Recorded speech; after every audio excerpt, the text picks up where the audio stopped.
Hey viewers, Purple Celery here. Welcome back to my channel. I am back at my mum's house for a few days. I don't have access to my usual camera, so my apologies in advance if the audio-visual quality of this video isn't what it normally is.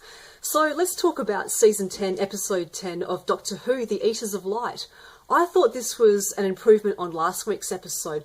I think it's also a great premise, the whole mystery of what happened to the Ninth Legion.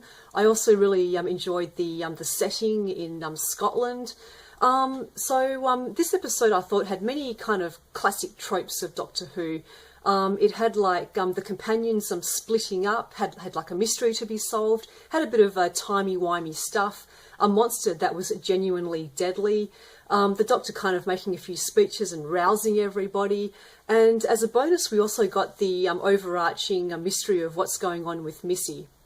So let's talk some more about the Romans. I thought that their costumes were pretty good. Another thing that struck me was just how young and civilized and almost modern the soldiers were.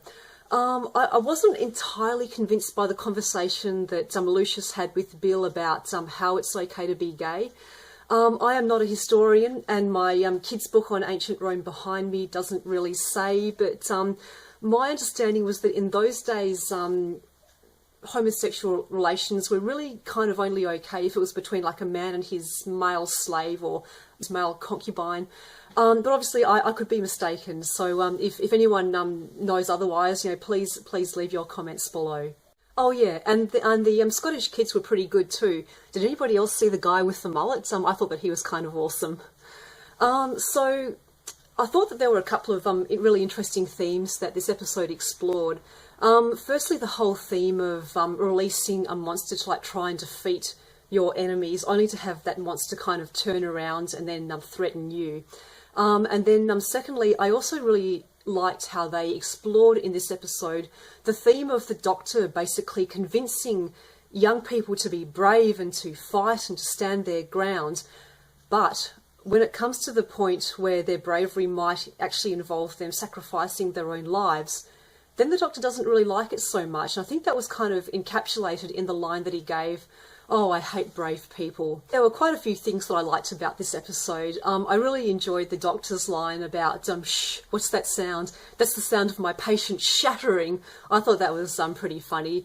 I also loved the part where they where the Doctor and Nardole throw the popcorn into the fire to kind of make their getaway. I also loved how Nardole kind of goes native with the facial tattoos and everything. That was a great scene. And Bill's joy at like figuring out that like the TARDIS does the translation and everybody can understand each other. I also really like the concept of how when you stand within the gate, time moves much slower than it does in the outside world. And in some ways that reminded me of this young adult book called Singularity by William Sleater. If you haven't read it, I'd definitely recommend it. It's basically about these twin brothers who stay at this old house, and there's this shed down the back where inside time moves much slower than it does outside. Another thing that this episode reminded me of was The Walking Dead. Spoilers ahead for anybody who hasn't seen past season 5. But it did remind me of how the character Morgan basically tries to redeem one of the wolves by keeping him locked up in the basement. And speaking of redemption, let's talk about Missy. So the end bit, that was pretty exciting. Is Missy really trying to fix the TARDIS engines and redeem herself and help the Doctor? I'm still not convinced. And I don't think like the Doctor is either, hence his line, "That's the trouble with hope, it's hard to resist." I'm just not convinced that like Missy is really trying to redeem herself. I think that there's still a few crocodile tears happening. But next week's trailer looks amazing. So it looks like John Sim is definitely coming back.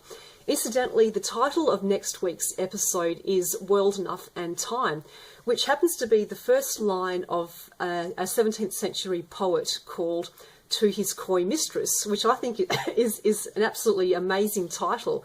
The poem itself is also basically about how time is short and how one has to seize the day.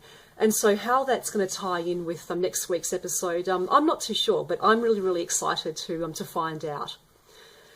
So this week I give the episode The Eaters of Light 3.5 out of 5 wombats.